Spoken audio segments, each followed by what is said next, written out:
MorristownGreen.com.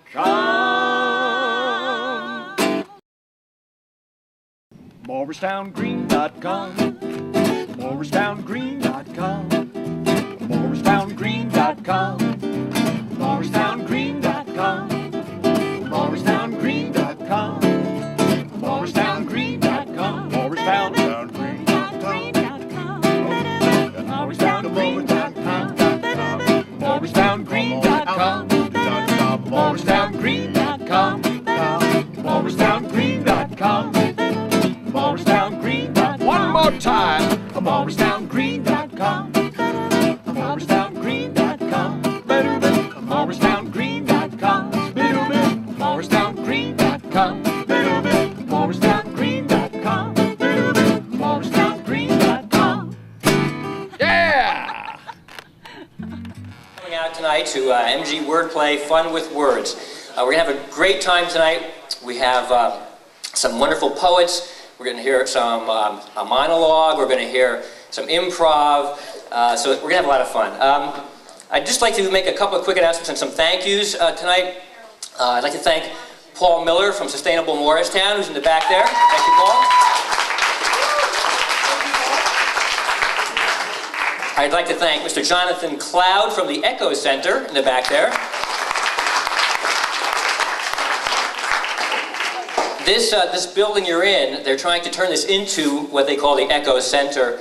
They have a lot of wonderful plans for this building that would include a sustainable incubator for businesses. It will include, hopefully, an organic restaurant.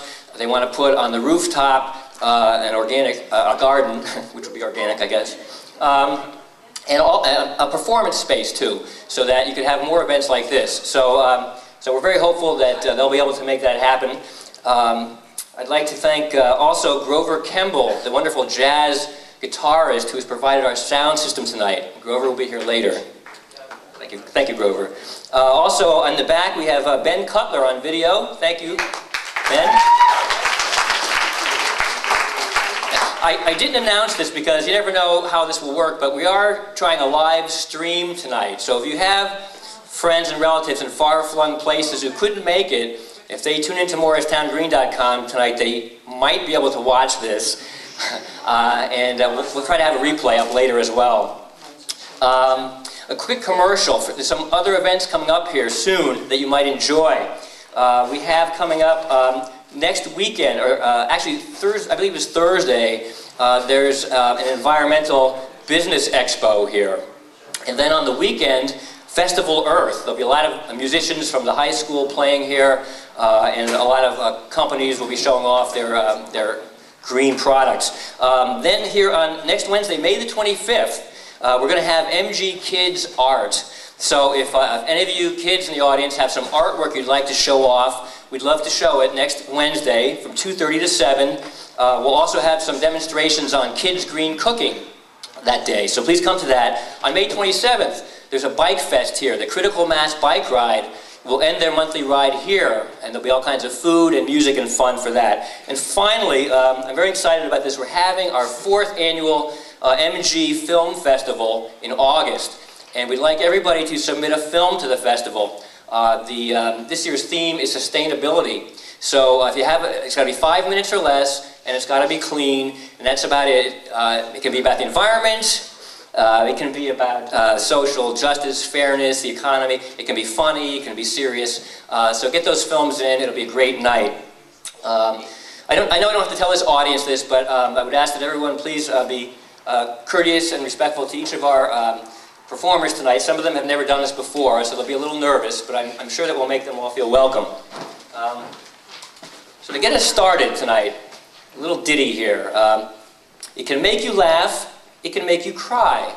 It can make you think. It can make you fly. It's the humble word, often underrated. It's time to celebrate it. So tonight we're going to have several performers. We'll also be reading some neverisms. There's a wonderful book that just came out of neverisms by Marty Grody. And the first one, never doubt that a small group of thoughtful, committed citizens can change the world. That's Margaret Mead said that. And I think our first speaker tonight embodies that. Our first speaker, if I can find her here.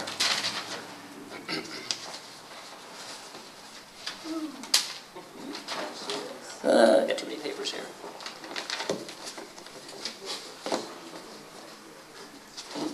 Okay, here we go. Our first speaker here, it's really not fair to have her lead off because everyone's going to have to follow this wonderful performer. She's all of 8 years old. She's from South Plainfield, where she's a 3rd grader. She has straight A's. She's a dancer. She plays the piano and she plays soccer. She practices speaking with a wonderful group called the New Jersey Orators. She was here in February in Morristown. She gave a wonderful tribute to Martin Luther King that left everyone speechless. She's going to read from recite Max Lucado's children's story, You Are Special. Please welcome Ariya Blow.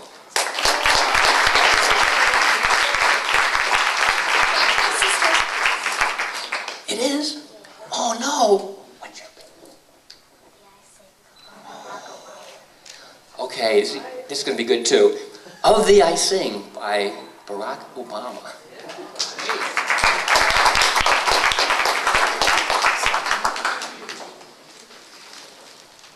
Hello, my name is Ariya Blow, and I'm a proud member of the Piscataway, #1 chapter of the New Jersey Orators.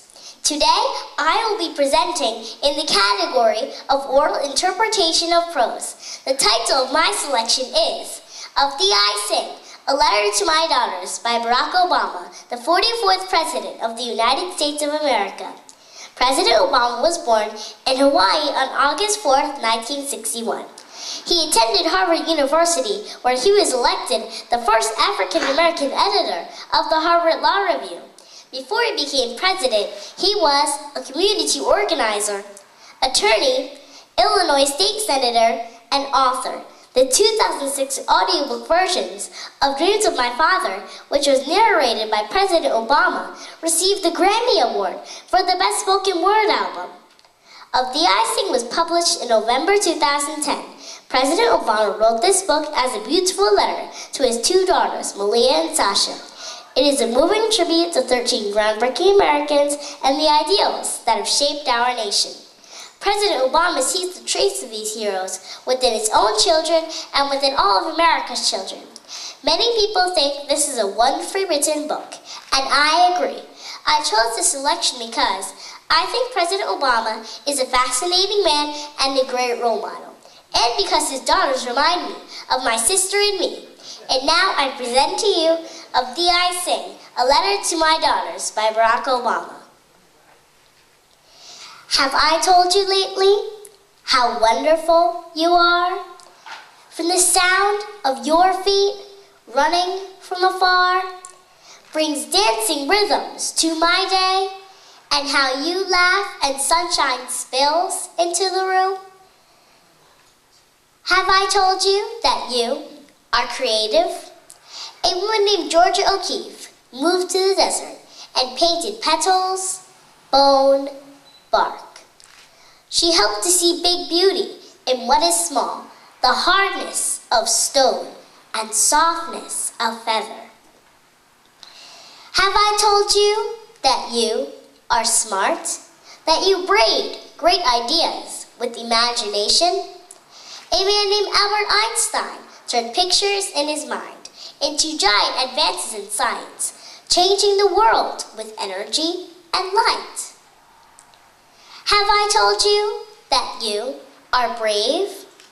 A man named Jackie Robinson played baseball and showed us all how to turn fear to respect and respect to love.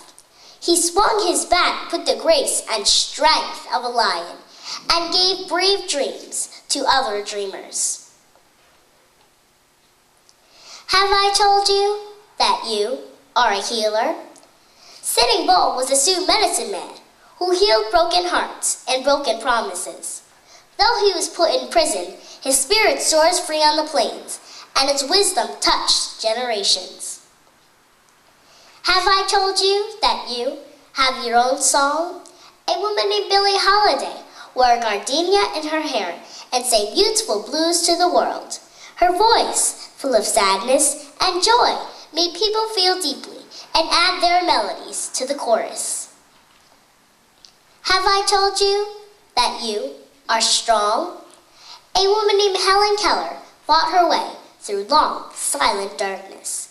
Though she could not see or hear, she gave others the courage to face their challenges. Have I told you how important it is to honor others' sacrifices? A woman named Maya Lin designed the Vietnam Veterans Memorial to remember those who gave their lives in war, and the Civil Rights Memorial to thank the many who fought for equality. Have I told you that you are kind? A woman named Jane Addams fed the poor and helped them find jobs. She opened doors and gave people hope. She taught adults and invited children to play, laugh, and let their spirits grow wide. Have I told you that you don't give up? When violence erupted in our nation, a man named Martin Luther King Jr. taught us unyielding compassion. He gave us a dream that all races and creeds would walk hand in hand. He marched and he prayed, and one at a time, opened hearts and saw the birth of his dream in us.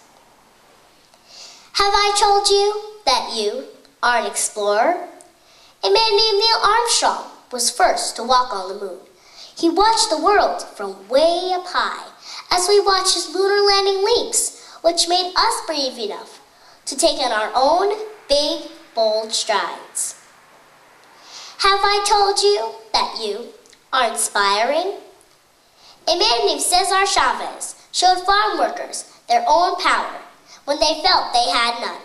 The people listened to their hearts and marched for their rights. Si se puede, Cesar said. Yes, you can. Have I told you that you are part of a family? A man named Abraham Lincoln knew that all of America should work together. He kept our nation one and promised freedom to enslaved sisters and brothers. This men of the people, simple and plain, asked more of our country, that we behave as kin. Have I told you to be proud to be an American? Our first president, George Washington, believed in liberty and justice for all. His barefoot soldiers crossed wintry rivers, forging ever on. He helped us make an idea into a new country, strong and true, a country of principles, a country of citizens. Have I told you that America is made up of people of every kind? People of all races, religions, and beliefs. People from the coastlines and the mountains. People who have made bright light shine by sharing their unique gifts and giving others the courage to lift one another up, to keep the fight, and to work and build upon all that is good in our nation. Have I told you that they are all a part of you? That you are one of them and that you are the future? Have I told you that I love you? And once again, my name is Ariya Blow, and I am a proud member of the Piscataway, #1 chapter of the New Jersey Orators. Thank you.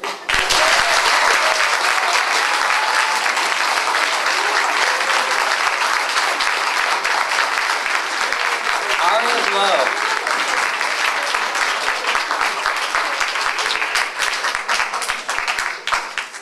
I think we can all go home now.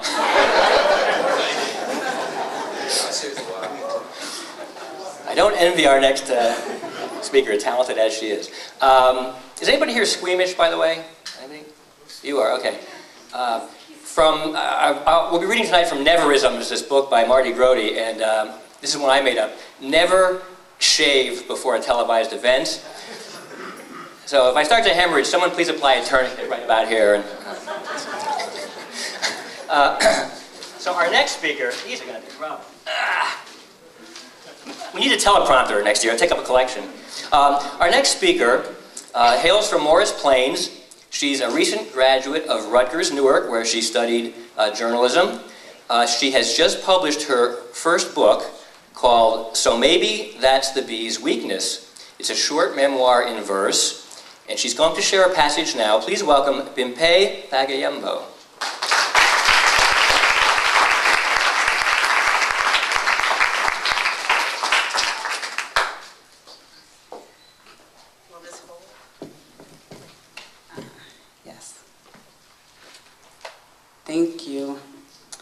I'm just going to read a poem called Why from my book called So Maybe That's the Bee's Weakness.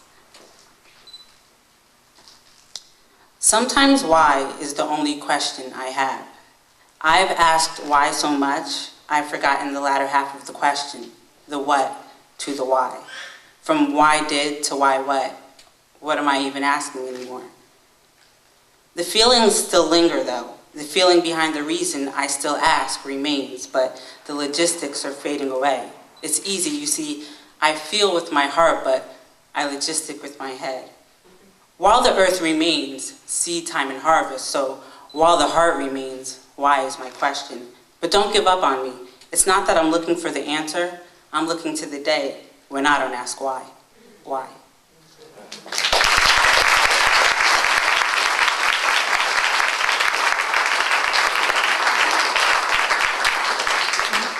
That was Bimpe, Fageyinbo. Our next neverism, never change a diaper in midstream.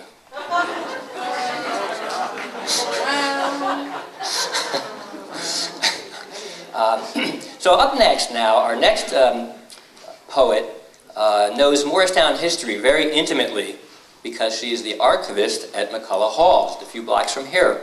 She's also an expert on Greek poetry. She has written a novel in verse, the Penelopeia, but tonight her poetry will focus on some more recent topics. Please welcome Jane Rawlings.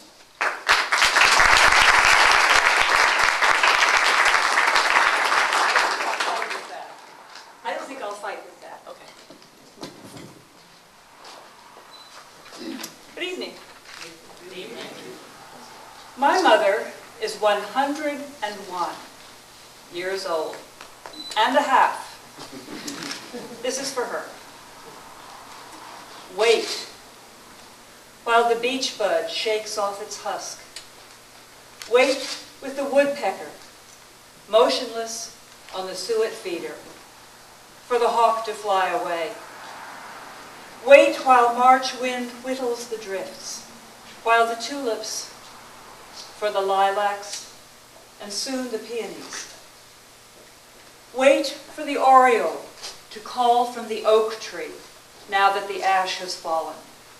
Wait with the chanterelle for June's brief sunshaft, for the fox that vanished with her kits in the swale, while the meadow greens, the melon swells, the stump rots.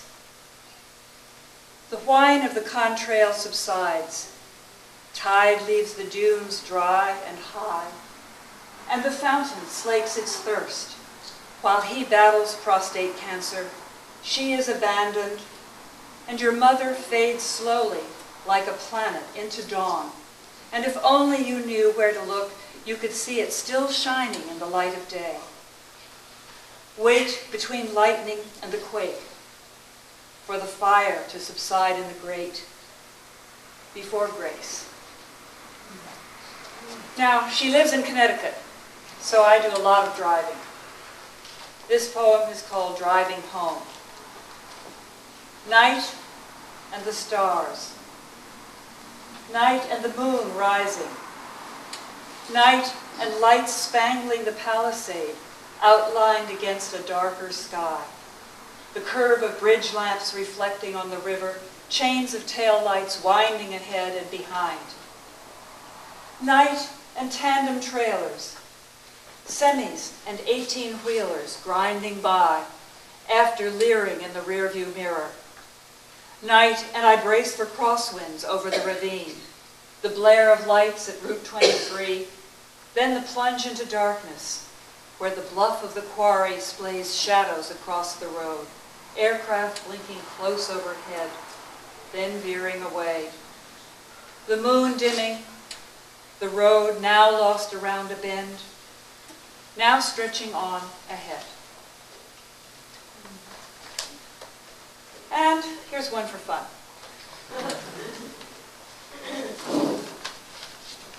The lamp.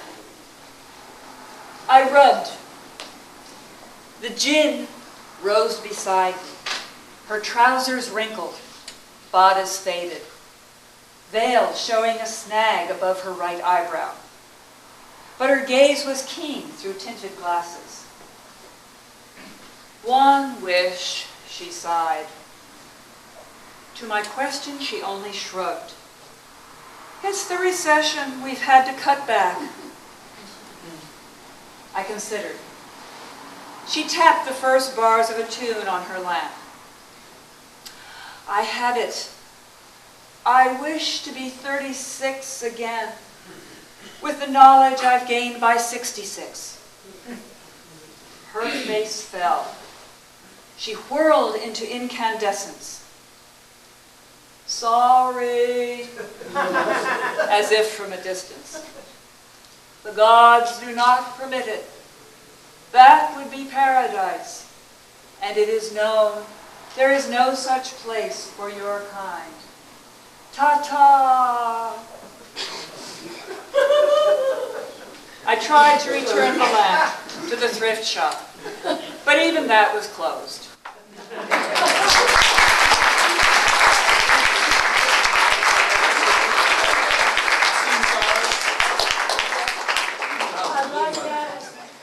It was Jane Rawlings.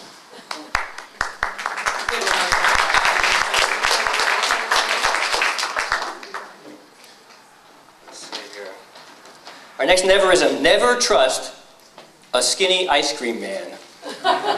Ben Cutler of Ben and Jerry's. Don't ask my assistant.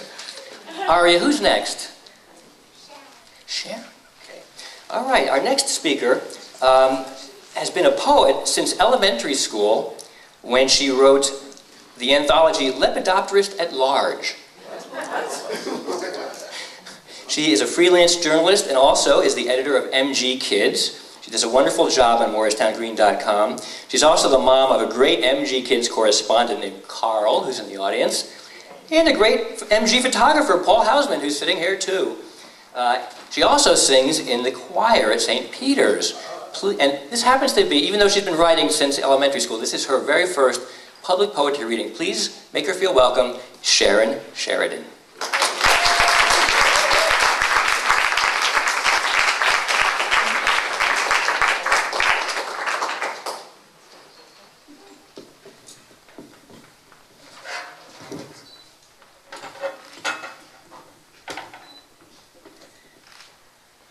Say, as a reporter, it's a lot easier to be on that side of the microphone. This is a short collection of poems that I've written in the last year and a half, and the first one was written at Newark Airport last month. It's called Monday Morning Airport. Bag-laden passengers shuffle through lines. The check-in, security, coffee shop, bathroom. When did they add the extra schlep to luggage drop-off? Shoes off, shoes on, bear all, move on. Intimate seating in plastic seats divided by unforgiving metal triangles. Outside, pigeons strut atop the gate tunnel, waiting to connect us to our wings. Ticketless, they fly feeless, depositing their liquids by choice. Lifting off at will. This is about a box.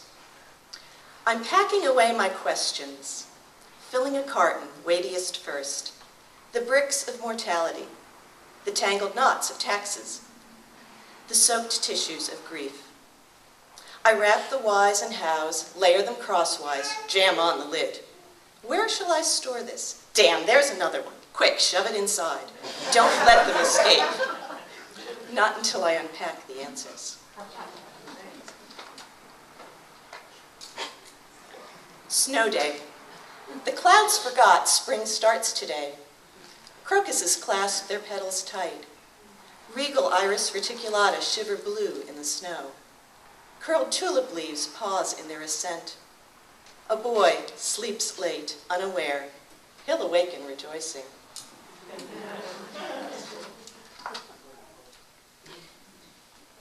This is, there's a stream that I go past when I take a walk every day, and it's been changing through the seasons, and this one is called March Stream.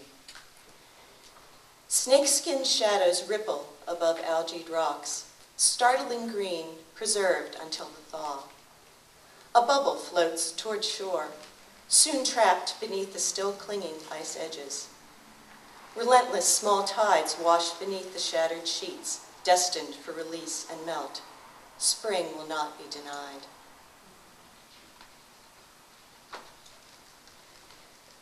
This is called grief.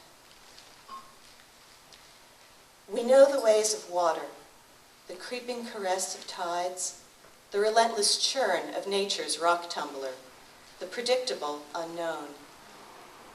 North Shore barnacles lance our souls until we reach floating depth, drifting through sun-warmed layers to sudden icy holes. Dance across the sandbars, mindful of the drop-offs. Plunge into chilled silence to skim the blurry bottom. I ride the waves of a distant summer, up and down, out just too far to escape. Rise and fall, tiring limbs. I call to my brother, a strong hand toward shore. Two blonde Adonises materialize. Are you okay? Only later do I realize they were lifeguards. Only back on land do I begin to tremble. And this was an encounter I had with somebody at Penn Station, who I think I also encountered when I was on my way to Yankee Stadium about 4 years earlier. It's called Breakfast at Penn Station. Miss, can you help me? I mightn't have stopped. I'm hungry. But I thought I recognized her voice. Years ago, in another train station, hustling $1 after showing me the right platform and how to work the ticket machine. I'm hungry and I'm pregnant. I had believed half and wondered what hunger my dollar would feed. Still just as skinny, she refuses food from the Tony shop, waits while I buy my $4.50 latte, then marches me across the station, breezily greeting other scruffy folk, landing at a deli to order a $3 egg and bacon, marveling at the lox, you mean it's not cooked? And mourning the apples. Can't eat one with no teeth, she says, showing her blackened stumps, but won't accept a banana. She sleeps on the street, she says, naming the landmarks as I wonder whether she instead beds down in Penn Station, always rising one step ahead of security. It's cold out there. Isn't there a shelter, I ask? She tells a tale of almost and no ID and arrested in Newark and her mother and being on her own. I don't understand it. I write down the location of some nuns I know. The sisters will help you, I insist. Can you get to Times Square? Maybe. It's cold out there, she says again. I've been sitting here all morning waiting for something to eat. It's hard to beg. People walk by like you're not even there. She looks in my eyes. This part I believe. What's your name, I ask, so I can pray for you? Paula, she says. I leave her to her sandwich, hunched in blue over a table. I hustle for the subway, wondering if I should have dragged her along, one stop closer to Times Square. This one was written last year on Ash Wednesday. My son is donning the detritus of Mardi Gras, mask upon mask, silver upon red upon blue, with the strongest gold on top. They give him power, he says, peeling away each layer to reveal another hidden face beneath. Only when the game is over does he strip to his naked, beautiful self, leaving the masks carefully stacked to dawn another day. And this last one is from one of my first assignments from Morristown Green, which was covering the Morristown Talent Show last year. In a blonde ponytail, purple tulle, and silver slippers, she struts her stuff, all 9 years of it, microphone in hand, singing Taylor Swift's love story. Stars in her dreams, she play acts a heartbreak, pointing to her imaginary Romeo, calling, "Save me!" Too young to know the day will come when princes fail and rings don't bring salvation. The stage is just a stage. Real life waits in the wings.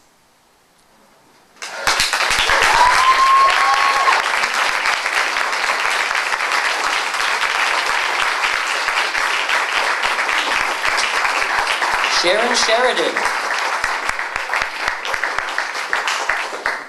Poet in the house. Carl, what's a lepidopterist? Okay, let's see. Our next neverism from the book Neverisms: never go to a doctor whose office plants have died.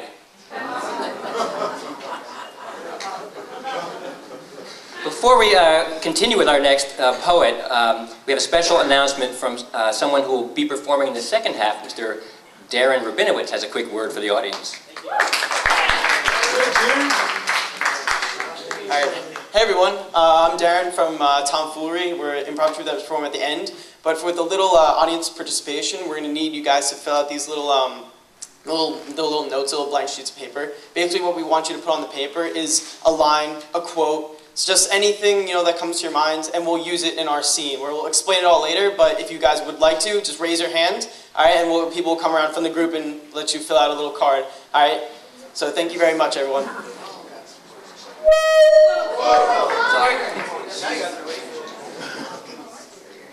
We'll give them a second to hand out the... By the way, I'm Kevin Coughlin, and I'm from MorristownGreen.com, so please check out our site. We cover the Morristown area. We have arts, entertainment, all kinds of news, and if you'd like to write for us, we would love to have you. If you'd like to take pictures or videos, we'd love to have you. Carl, I see your hand up. Yes? You want a piece of paper? I'll take one of those too when you get a chance.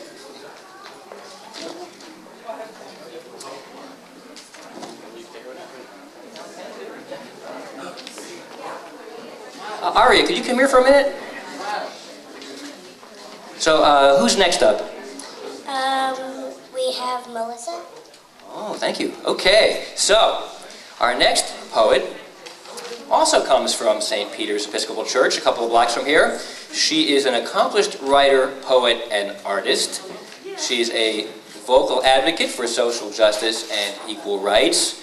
She's the mother to a wonderful poet. I'm wondering, is she here today? Is the young poet here? No, the young poet is home Friday. And she wants everyone to know that she has never been arrested. Right. Please welcome Melissa Hall. Yeah, thank you. Never do neverisms. That's my neverism, right? First of all, I'd like to just acknowledge my fellow poet, Sharon Sheridan. That was her maiden voyage in poetry, and I really, you did a bang-up job. You were terrific, so congratulations on that. It took a lot of courage. It was wonderful. I've had to clean this up a little bit, and that's okay. So my Mujarista poem, you're not going to hear, but another day. But I do have a few things about writing, because it is about the word. And the first one I'm going to give you is called writer's cramp. How many of you have had that? Oh, painful, right? Yeah. So this is called writer's cramp. I hate flabby words that don't bite like spiced apples. Wishy-washy malcontents that wobble and teeter on toothpick legs. Refusing to say exactly what they mean in absurd sacrifice to someone else's feelings at the expense of presenting real truth. Which is why I despise myself right now for not speaking with words that are pointed sticks, capable of puncturing the globe of an eye or neatly piercing the skin of a stony heart. That'll rupture and then drown in its own sea of frustration. A sudden death that will surely kill you outright. This is called To Sum Up. This is my homage to my own ADD, probably a little OCD, LMNOP, QRST. I got it all. It's called To Sum Up.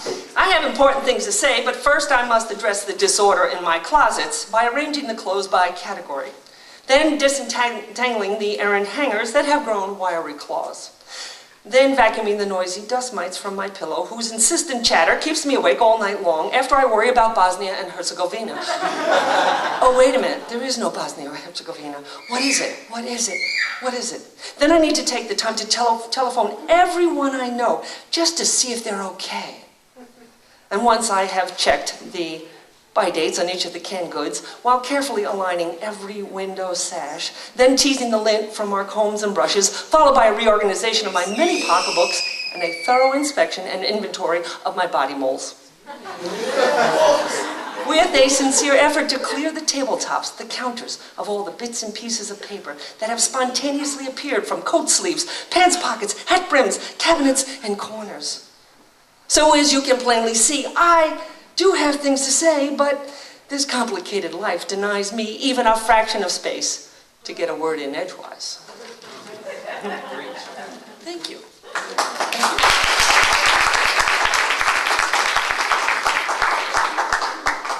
I give you two more. One is called Southern Exposure. It's a short little piece of my heart. To love impossibly.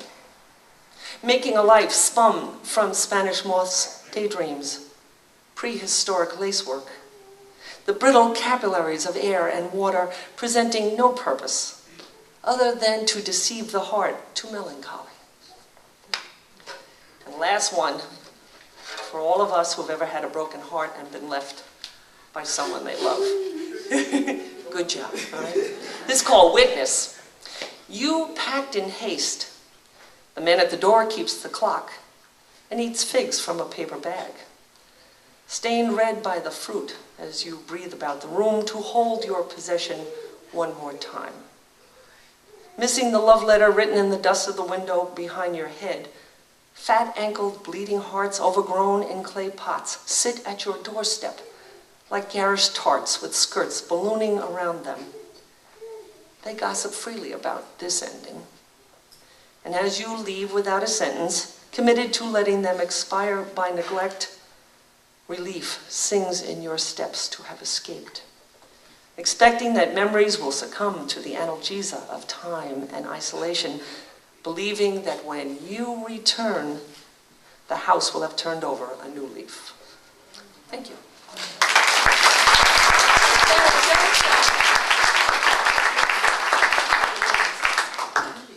Melissa Hall. You can catch her on Sundays at St. Peter's, right? Don't help me, please. From the book of Neverisms, Never Board a Commercial Aircraft If the Pilot is Wearing a Tank Top. Dave Barry. Ariya, who's up next? Okay, our next poet is a Morristown native. She is an actress and a playwright.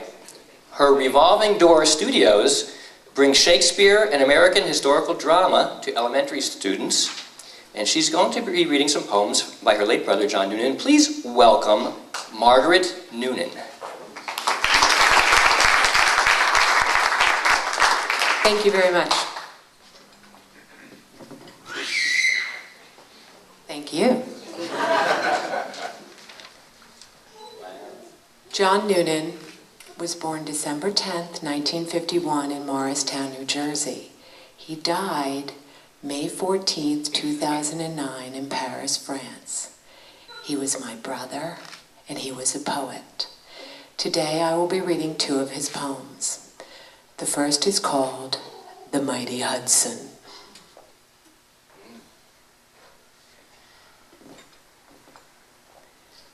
The Mighty Hudson. Sweet Lolita with the shoe-shine toes asked me what the skinny was. I told her I didn't know. We live in New York City where the summer can be troubling. It's a hustle and a bustle, but I don't mind the scuffling. I just wish I could take a swim in the Hudson. Old Ragged Davy, he's a longshoreman, cigarette dancing, sixth finger in his hand. He makes it down to the docks whenever he can.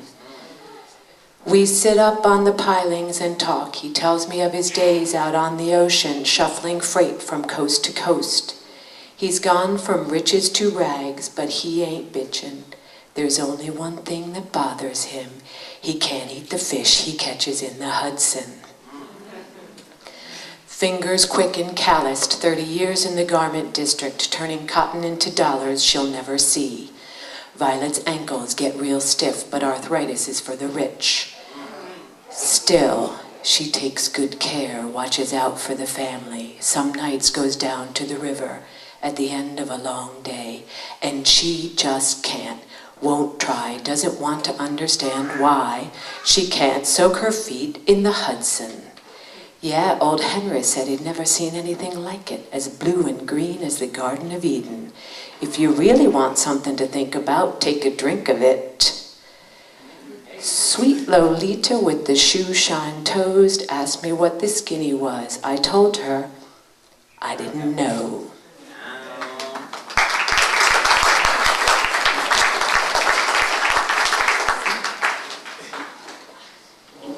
The Sirens play bass.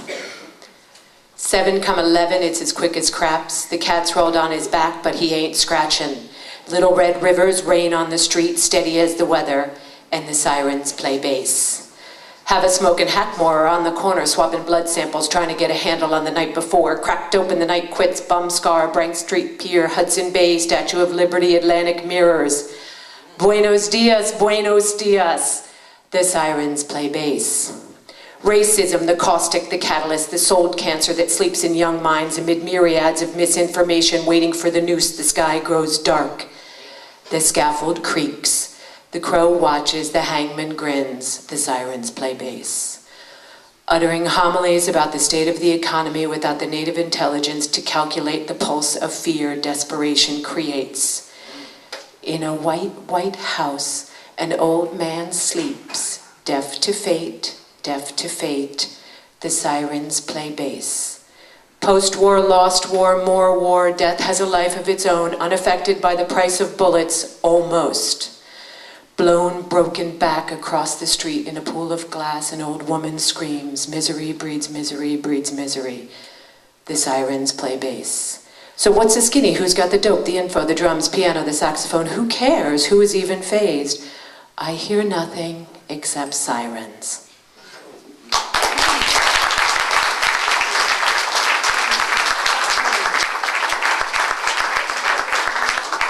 Margaret Noonan.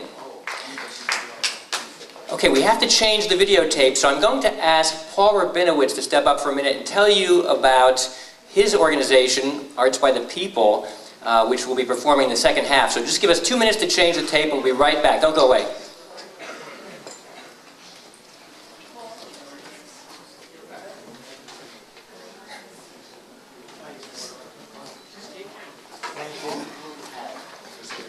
Thank you, Kevin, and all of you, the wonderful poets that have been here. You guys are amazing. You guys should give yourselves a hand.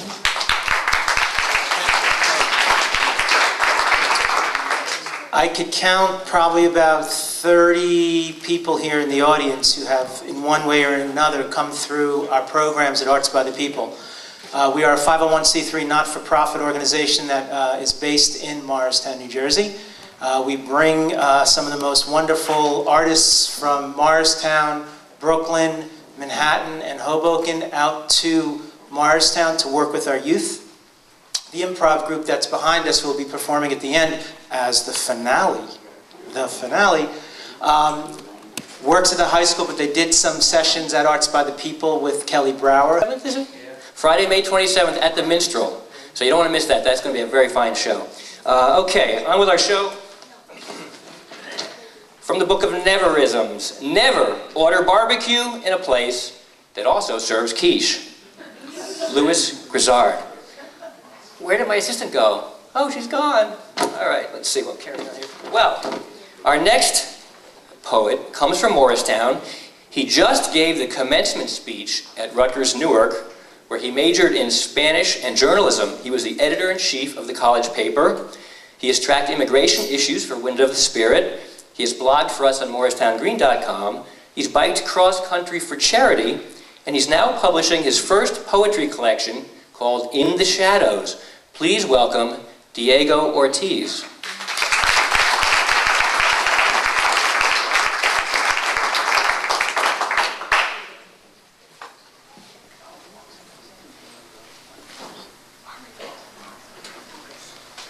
All right, thanks.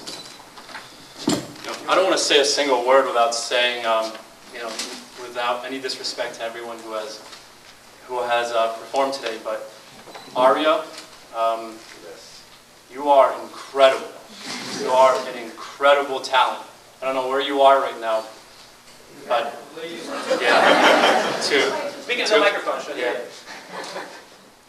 Ariya, you're an incredible talent. But no, so I'm not going to use the microphone. Oh, okay, I'll do it for the video. So, thank you, everyone. I write poetry for the people who we walk by every single day, for the people who cannot write their own poetry, at least not yet, at least not in this language. I'm going to read 3 poems. First one is titled, On My Way Home. Came home to shower, to wash off the sweat, not from a day of work in the field or on the farm, or to wash the grease from toiling beneath a car, not to be clean of the smell from drying meat packing plant, or to rid myself of the stench of dirty toilet bowls, or the smell of fried food oils, nor to disinfect my wounded body, but to clean my body of the layers of dirt which you place on me with your judging glances as I walk through town on my way home from work.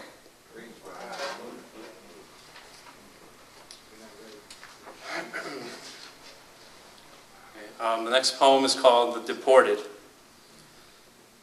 Rarely do we take into account those who are still living. Even more rarely do we remember those no longer with us. Now, if these long deported souls never existed at all, not in your world, surely they will not be missed, never forgotten, because they never did exist. What equation makes a man? Is it a beating heart or 9 digits on a document? What has been lost when a tree falls and no soul can prove it once stood tall? Its leaves no longer litter the forest. It blocks not the sun. It too no longer fills your lungs.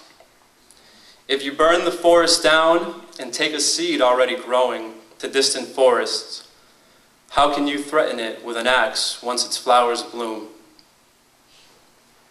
Rarely do we consider the price of a smile. Only those who are unfamiliar with the gesture marvel at its simplicity. It is hard to smile at others who triumph when you are unaccustomed to the practice.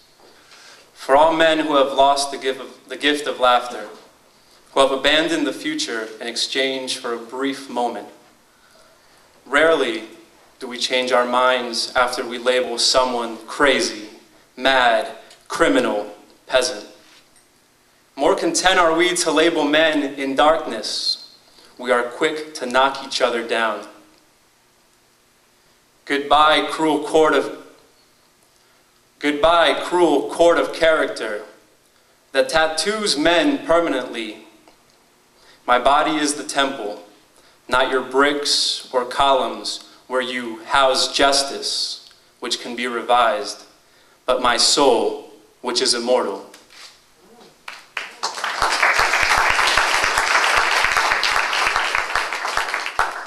And this is the last one. I took a creative writing class with a man named Dr. Sander Zuloff, and he publishes the Journal of New Jersey Poets, and he gave us really good advice. He said to give every poem a title. And so, you know, even if it's just as simple as life, and that's what this poem is titled, Life. After the storm, clouds which block our vision and drown our spirits clear with the wind. In the field, trees will grow, while beating hearts thump the rhythm the roots sow. Plastic minds will strengthen like steel, forged with knowledge as iron. Blood flows through our veins, thoughts and dreams flash in our brains. The sun returns because hope remains. Thank you.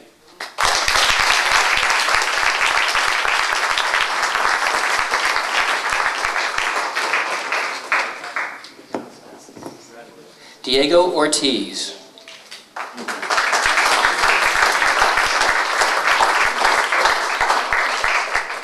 From the Book of Neverisms, never try to put all the chemicals in the entire world in your body at the same time. Dave Barry. Ariya, who's up next? You sure you don't want to make the introduction yourself?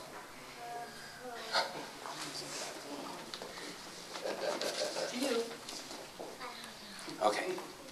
Okay. Well, our next poet, or rather our next orator, comes from a very talented family, as we've seen so far. This young lady is 9 years old. She is a 4th grader who also has straight A's. She plays the guitar and soccer, though not at the same time. And she's here tonight to recite for us Max Lucado's children's story, You Are Special. Please welcome Anjali Blow.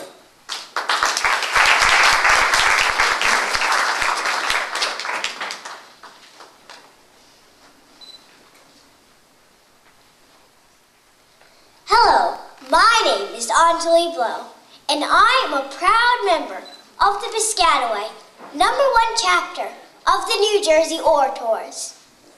Today, I will be presenting in the category of the oral interpretation of prose. The title of my selection is You Are Special, written by Max Lucado. Max Lucado was born on January 11th, 1955, in San Angelo, Texas. He later became a missionary at the Abilene Christian University. While working at various churches, he wrote several news columns that he used as the basis for his first book, entitled On the Anvil. It became a great success. From that day forward, his books have been bestsellers. Max Lucado wrote this heartwarming children's tale about a woodcarver who helps a small wooden person named Punchinello to understand just how special he is, no matter what other people may think. The story takes Punchinello on a journey to help him realize that regardless of how the world sees him, God cherishes him just the way he is. I chose this selection because it reminds me that I am special just because God loves me. And now I present to you, You Are Special, written by Max Lucado. The Wemmicks were small wooden people. All of the wooden people were carved by a woodworker named Eli. His workshop sat on a hill, overlooking their village. Each Wemmick was different. Some had big noses, others had large eyes, some were tall, and others were short. Some wore hats, and others wore coats. But all were made by the same carver, and all lived in the village. And all day, every day, the Wemmicks did the same thing. They gave each other stickers. Each Wemmick had a box of golden star stickers and a box of gray dot stickers. Up and down the streets, all over the city, the people spent their days sticking stars or dots on one another. The pretty ones, those with smooth wood and fine paint, always got stars. But if the wood was rough or the paint chipped, the Wemmicks gave dots. The town ones got stars too. Some could have big sticks high above their heads or jump over tall boxes. Everyone gave them stars. Some Wemmicks had stars all over them. Every time they got another star, it made them feel so good, it made them want to do something else and get another star. Others, though, could do little. They got dots. Punchinello was one of these. He tried to jump high like the others, but he always fell. And when he fell, the others would gather around and give him dots. Sometimes when he fell, his wood got scratched, so the people would give him more dots. After a while, he had so many dots that he didn't want to go outside. He was afraid he would do something dumb, such as forget his hat or step in the water, and then people would give him another dot. He deserved lots of dots. The wooden people would agree with one another. He's not a good wooden person. After a while, Punchinello believed them. I'm not a good Wemmick, he would say. The few times he went outside, He hung around the other Wemmicks who had lots of dots. He felt better around them. One day, he met a Wemmick who was unlike any he'd ever met.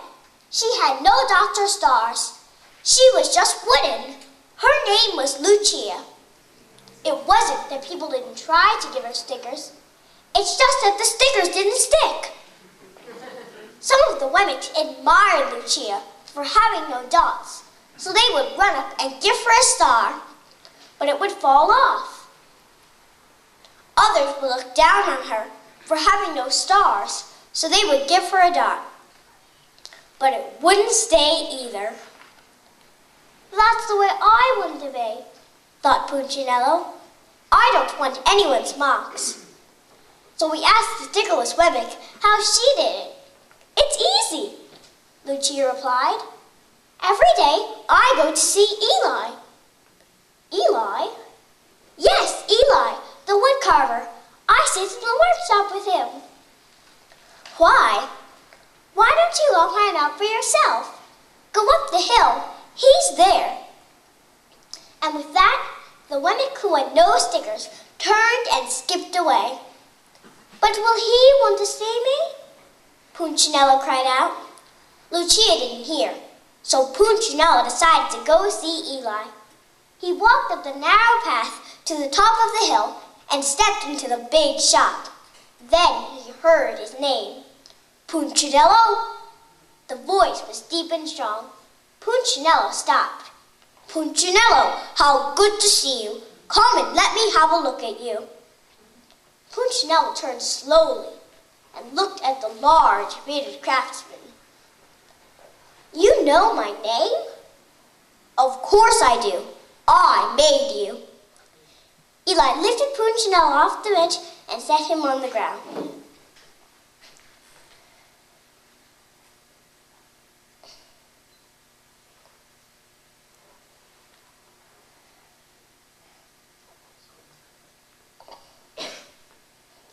Punchinello laughed.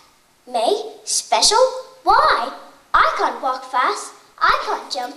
My paint is peeling. Why do I matter to you? Because you're mine.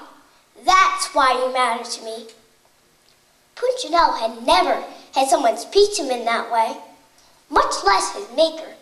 He didn't know what to say. Every day, I've been hoping you'd come, Eli explained. I came because I met someone who had no marks. I know, she told me about you.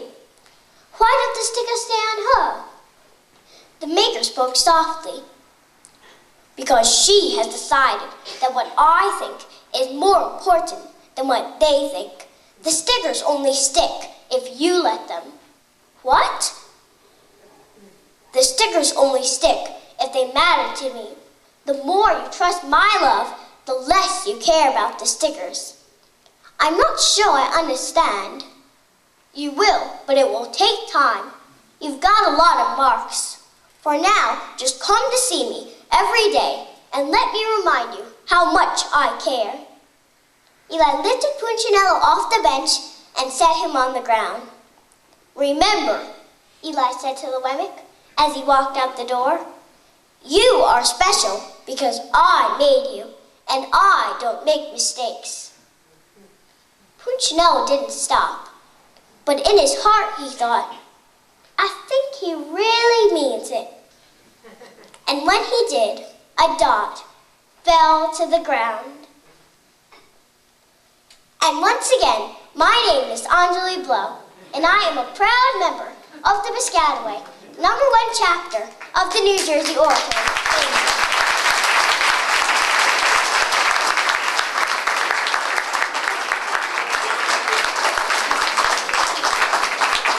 Anjali Blow. Very nice. In the Book of Neverisms, never follow a 4th grader like that. We're going to make a little adjustment in our program. We're going to end our first half with a series of short readings by some of our senior citizens. And to introduce them will be Gus Gauntlet. And stick around, because after the break we have a lot of audience participation coming up. We've got some hip-hop, we've got Tomfoolery in the back getting warmed up. So we're in for some really lively stuff coming up, so don't go away. Gus? Thanks. Thank you very much, Kevin. All right, we're going to go to our most knowledgeable artists, in my opinion, because they have seen more visions on this earth than most people in this room. So to start, I'd like to bring up the mother of the founder of Arts by the People, Darren Rabinowitz. Come on down. And she's going to be performing some poetry. She also is involved in the workshops with Paul at Leicester Senior Housing, and she's a cool lady also.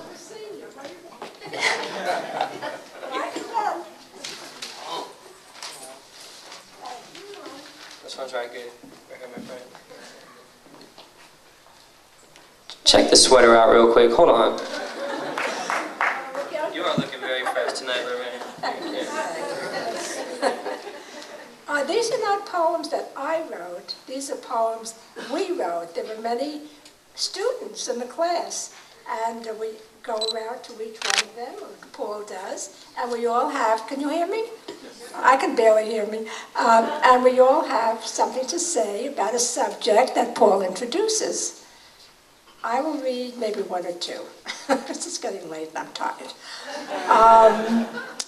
One was called Galoshes. We also like to name our poetry, and we thought this was a very appropriate name. Does everyone know what galoshes are?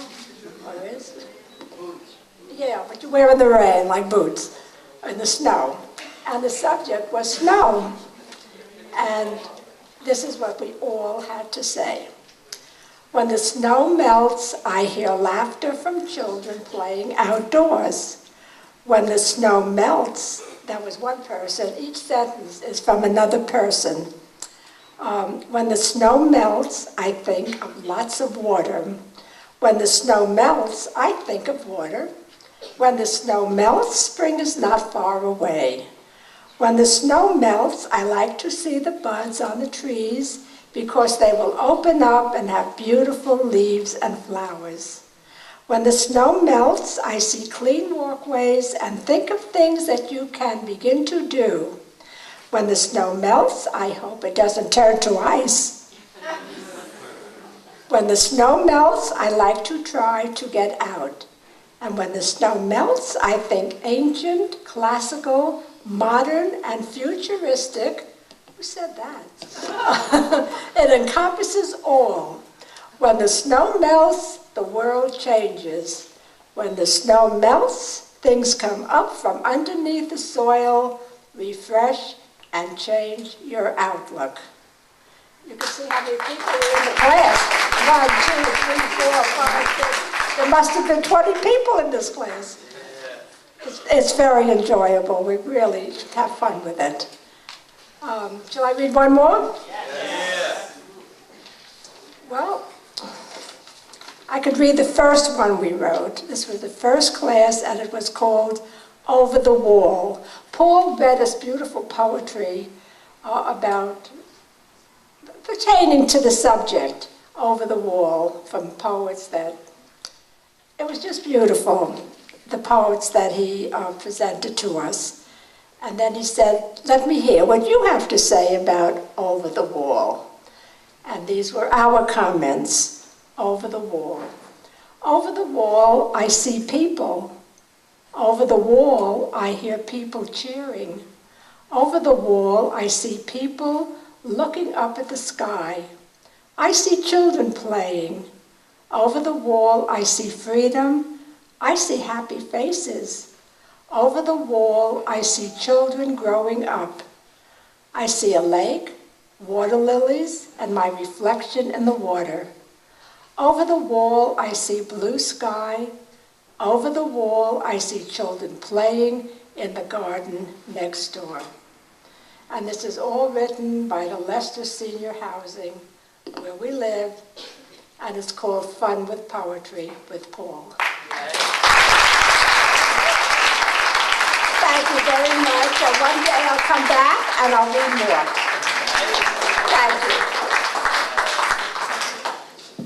Thank you very much, Lorraine. All right, next we are going to bring up Nellie Morris, please. Come on out, Nellie.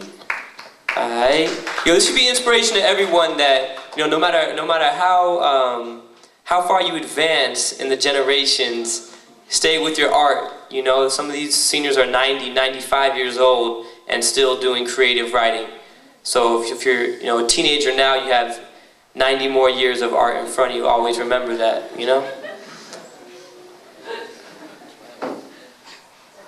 She even came down with a fashionable cane. She doesn't even need that. She just does it for the look, y'all. How you doing, Nellie? Good to see you. I'm dry. You ready to go? I don't know if I I'm never sniffing this down a little spoke. bit. I never spoke on one of these. All you have to do is speak regularly. You'll be good money. This is called I Remember.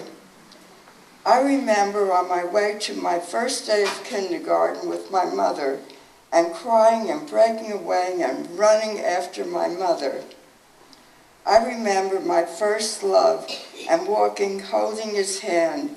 I felt that all was wonderful and what a happy feeling. I remember when polio was around, the one person my daughter played with came down with it. I remember when my husband proposed to me.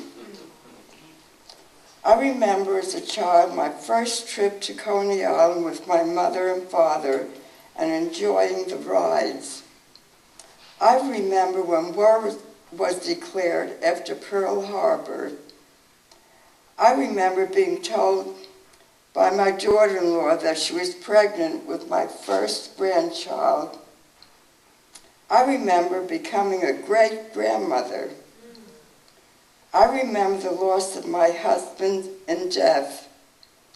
I remember feeling that I was against death and taxes. I remember disliking politics. I remember feeling that I could not change the world as it is today.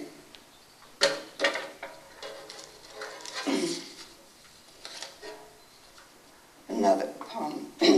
Ah, springtime. Ah, springtime, a season of growth, my favorite time of year.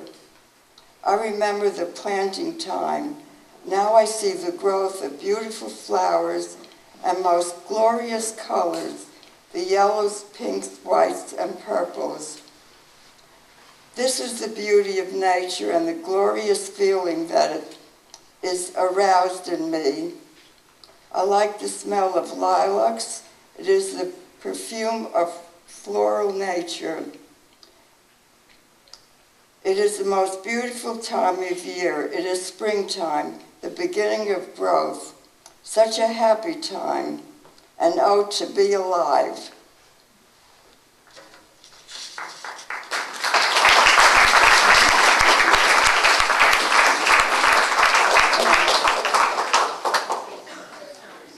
Cheap thrills. Being a person who keeps within her budget of not being a spendthrift, I found the dollar store gives me a cheap thrill. There are dollar cards for many events, jewelry that isn't my favorite thing, scarves, belts, you name it, it's there. I live now in times of economic depression, and many of us are fighting the stress that helps us accumulate cheap thrills with the pleasure of being thrifty. We have a bus that takes us shopping. When the driver asks us what place we want to get off at, I will always say, the dollar store. There have been times when I mention another place, everyone yells, "What? Not the dollar store?" There is a dollar store near ShopRite in Morris Plains, another near Walmart, and one in Livingston Mall. When I enter one of the dollar stores, I start looking at the bracelets, fancy pins, and earrings. Then I gravitate to the card department.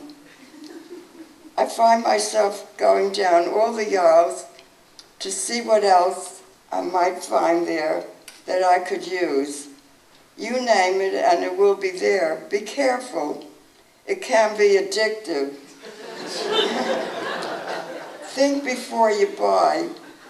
Do I need it or not? Be careful and buy only what you need, not just want. The price is right, but you have to be careful. The dollar store can be a place of cheap thrills, but enough is enough.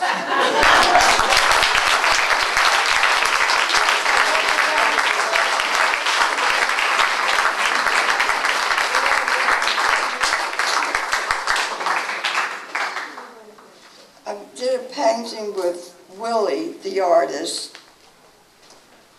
I wandered lonely as the cloud that floats on high or veils in hills, when all at once I saw a crowd, a host of golden daffodils, beside the lake, beneath the trees, fluttering and dancing in the breeze. 10,000 saw I at a glance, tossing their heads in sprightly dance. William Wordsworth.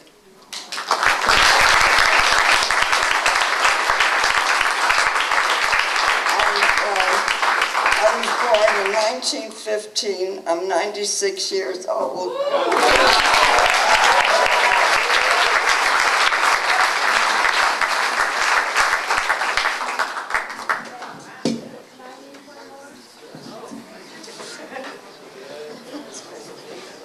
Yo, everybody give it up, please, one more time for Nellie Morris. Woo! Yeah. What's going on? Lorraine trying to steal the show. What's going on, Lorraine? Well, I only read 2, and that's not fair. Oh, wow, okay. My bad. No, I'm not 96 yet. No, I came back because I just like to say that Megan, my daughter-in-law, Paul's wife, very often comes with Paul and comes with something nice for us.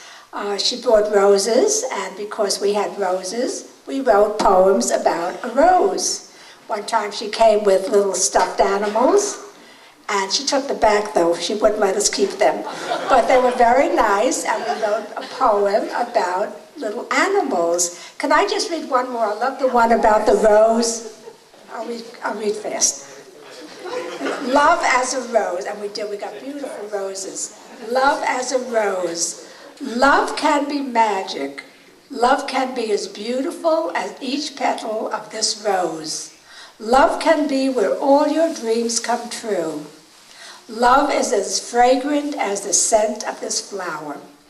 Love can be everything you ever wished for. Love is a forever thing. Love is you and me. Love can be the best medicine that you can have. Love is a magic potion that everyone dreams of and desires. Love can be everything that you always wanted and as lovely as this rose. Love is as sweet and soft as the petal on this flower. Thank you, Megan.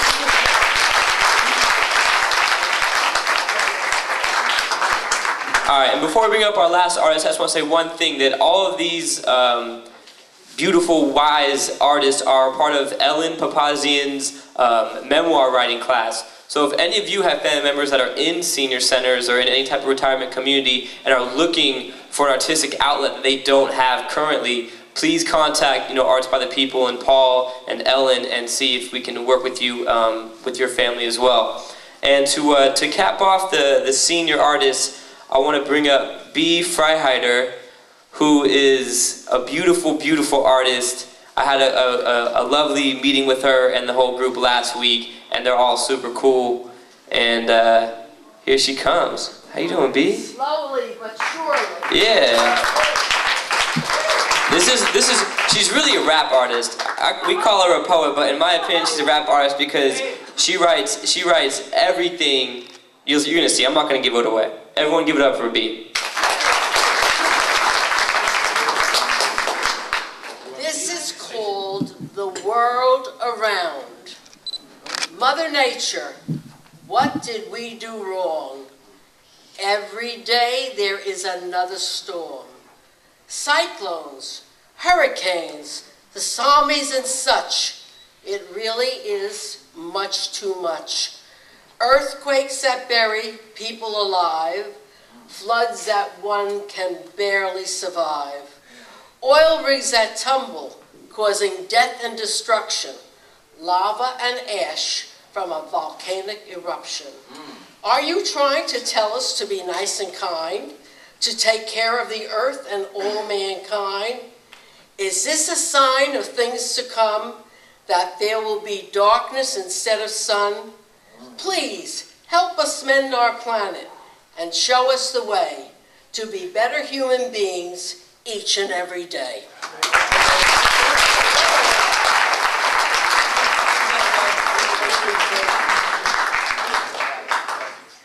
I am not alone.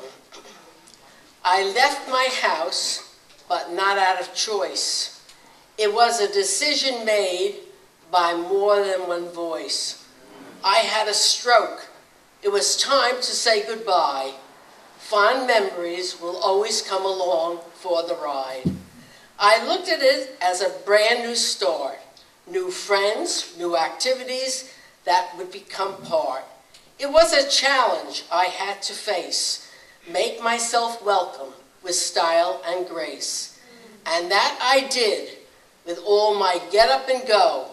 It was another step in my journey to make me grow.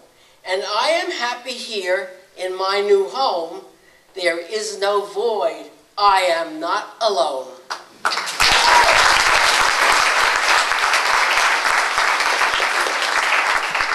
Last one is untitled.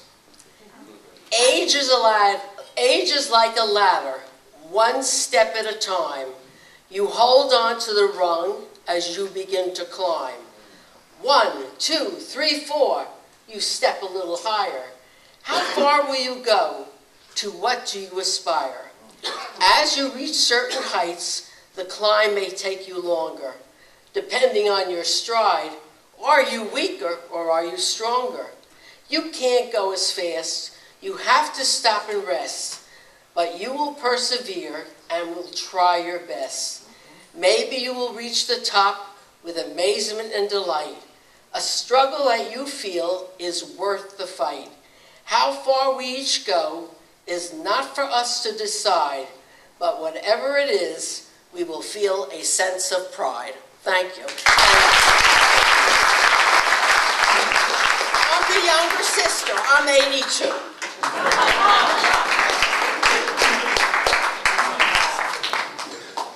A new neverism, never stop creating.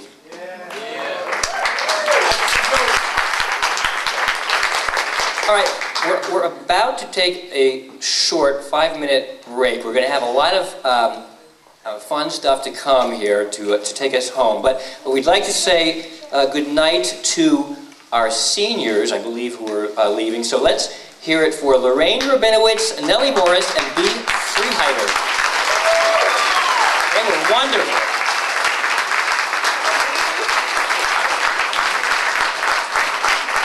So as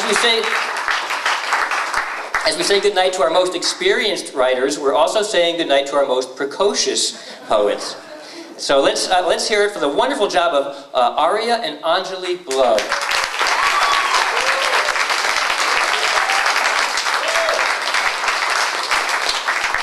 Okay, we're going to take a short break to change the tape, and we'll be back in 5 minutes. There's water over here. Say hi to everybody, and we'll be right back.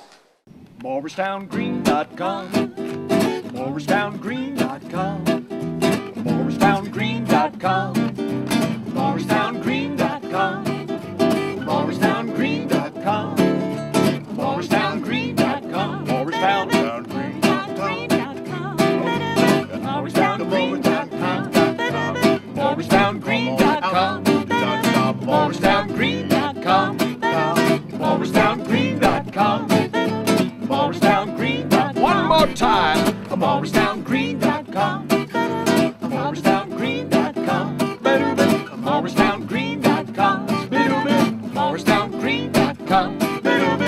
MorristownGreen.com. MorristownGreen.com. Yeah! You can't beat that, buddy. MorristownGreen.com.